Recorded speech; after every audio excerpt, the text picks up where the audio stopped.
Judge, the next witness is Robert FitzHarding.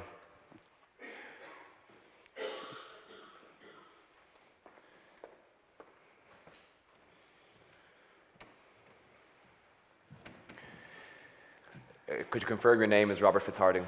Yes, it is. And could you tell the inquiry a little bit about your background and your relationship with Diarmuid?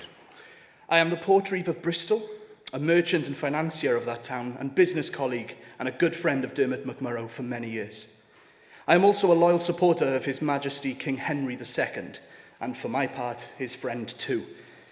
I am proud to say that I supported Henry in his war with King Stephen, and His Majesty has been most generous to me in turn, granting me the Castle of Berkeley.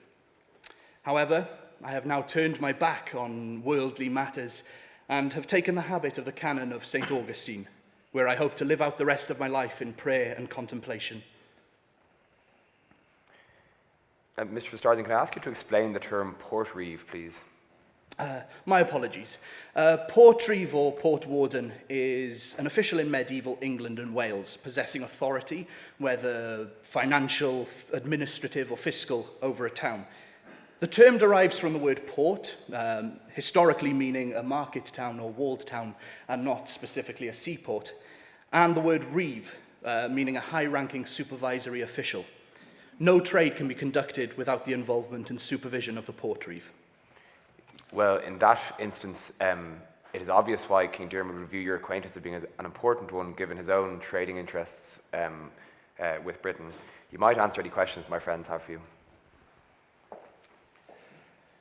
Yes, Mr. FitzHarding, the impression is often given that Ireland is in some way detached from the rest of Europe, that it is a remote and mysterious Celtic island, perfectly immune from overseas contacts, keeping, if you will, itself to itself. Is that an accurate description of my country? No, it is not. The Irish Sea has never been an obstacle to trade and communication between Britain and Ireland. In fact, it has been the direct opposite. It has been a highway between our two lands.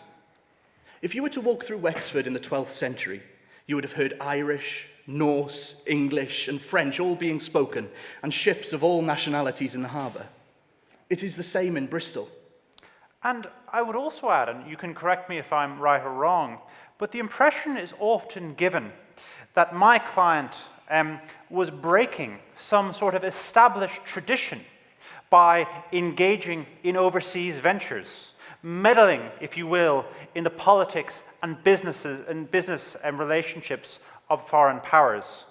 Was it really such a novel thing for an Irish king to do, to have such foreign contacts? Of course not.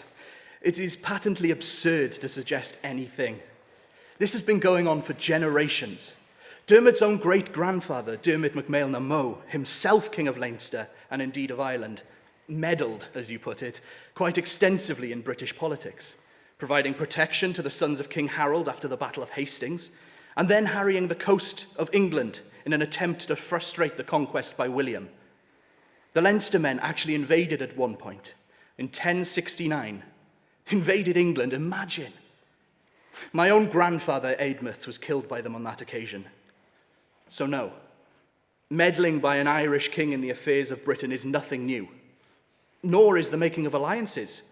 King Diarmuid was of no little assistance to my Lord Henry in his campaign against the Welsh rebels in 1165. He sent the fleet of Dublin to help Henry, and King Henry was very much obliged. When Diarmuid came looking for help in turn from Henry just a year later, why would my lord not return the favour? And you say that Diarmuid came looking for help, but it was to you he came, not to Henry. You advised him to go to Henry. Why? Were you or were you not secretly conspiring together to arrange an invasion of our country and the overthrow of its legitimate rulers? Was there not a plan already at the English court to invade Ireland? I think that might be Mr. Harmon's position as opposed to Mr. MacMurrough's. Yes. I'm very glad if my friend is belatedly coming to the realisation of the accuracy of the position that I've been putting forward. Could have saved us all an awful lot of time if you'd come to this realisation earlier. But since my friend has put the question to you, and he's put it far better than I ever could, I'd ask you to respond to it. I know of no such plan. Dermot sought only to recover his kingdom, which had been wrongfully taken from him. I advised him to go to Henry first and secure his permission to raise an army from his lands. Not to have sought Henry's permission would have been suicide. If rumours had reached his ears of an army being raised on his western borders, what would he have thought? A king whose reign has been far from easy. And what would he have thought of a man sheltering this rebel, his own friend and confidant on whom he had lavished so much favour, and who had kept his information from him? No, I had no choice. Dermot had to go to Henry first. I knew Henry would listen and would see the rightness of his cause. And did you advise him to submit to Henry, to take Henry as his sire? I think these things are different in our two countries. Dermot did what he had to win Henry's support. We might just get back to basics here. You've known Diarmuid MacMurrough for many years.